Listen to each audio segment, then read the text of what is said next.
Hello, this is William Frederick from Poli 176, giving my presentation for my final project. So the question I wanted to answer with this project was how has sentiment on immigration shifted over time for lawmakers? Specifically, I wanted to look at this across parties and through the lens of House immigration bills. So the data set I used for this project came from govinfo.gov/bulk data. This data set contained bills ranging from January 2013 to December of 2024. And after removing duplicates and subsetting specifically for bills related to immigration, we ended up with 1,484 House bills in the final data set. 100 bills were hand-coded by me and my hand-coding assistant, which was my sister. These bills varied significantly in length. After stemming, the shortest bill was 19 tokens long, while the longest was 25,864 tokens long. Bills over 50 pages, of which there were 3 in our random sample, were skimmed and coded to the best of our ability. We ended up with a very high intercode reliability, with a Krippendorf's alpha of 0.979 and only 1 disagreement, which I'll talk about in my paper. This is fairly unsurprising. Politicians are not really trying to hide what they're doing in their bills. You don't need to read too much into them. You can kind of pretty easily tell what they're going for. So basically, we were coding to look at bills, whether they were encouraging or discouraging immigration on a whole. And so after hand coding, I applied a classifier to try to train that classifier to code the rest of my data set. I tried a number of different classifiers. I tried lasso, ridge, random forest, but the one that ended up working best was naive Bayes. And here I have the confusion matrix and statistics for that classifier. It had, as you can see, pretty good precision, pretty good recall, pretty good F1 score. This is the results that we have so far. And these are really interesting and they definitely tell the story and I'm very pleased with them.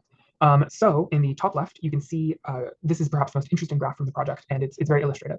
So this shows the number of immigration bills split by party and by whether those bills are encouraging or discouraging immigration. So the darker colors are bills discouraging and the lighter colors are encouraging, while the reds are Republican and the blues are Democrat. So for the as you would expect, there's a lot more Republican bills discouraging immigration and Democratic bills encouraging immigration. Specifically, we see that the Republican bills discouraging immigration have been majorly on the rise since 2013, particularly up to the election of Trump, and then after COVID / the election of Biden. With Democrats, we also see something really interesting, which is sort of a rise during the Trump years in bills sort of encouraging immigration. And then that sort of falls off post, Biden election, post-COVID, that sort of thing. And I think that the reason for this is pretty self-explanatory. There was sort of a pushback that came during this time related to sort of concerns around immigration and feelings that Democrats are being too soft on immigration. So they sort of eased on that. But the initial spike was caused by sort of, I think, a reaction to Trump's sort of harshness on immigration.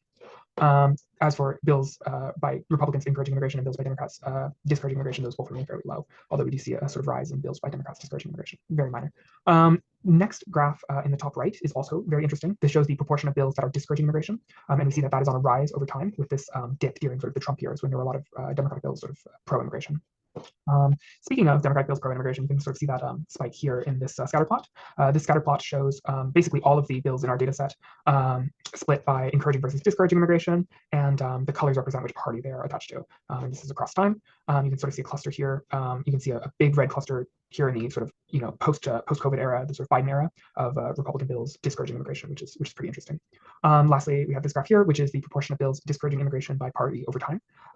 This is really interesting. You see sort of that the Republicans and Democrats around the 2013 era were actually not that far apart, but we see this sort of veering off of Republicans towards greater proportion of bills discouraging immigration, while Democrats sort of remain more consistent, although they do have this sort of recent rise post-2020 that's small but noticeable.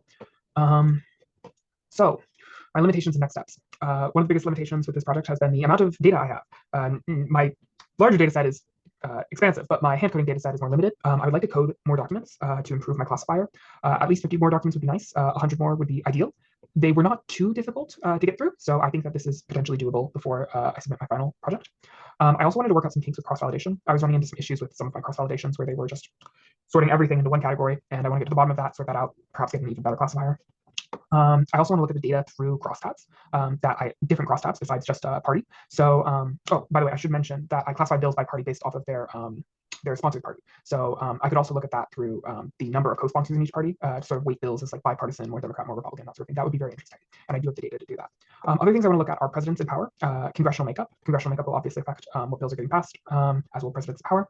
And then last, this one would require me to bring in a new data set, but it would be very interesting to look at this related to number of active border crossings. So see if sort of after spikes in active border crossings, we see more bills sort of discouraging immigration. I also wanted to attempt to maybe use the large language model method of analysis. This could be interesting and it could provide a sort of different perspective. So yeah, that is the end of my presentation. Thank you. I hope you enjoyed.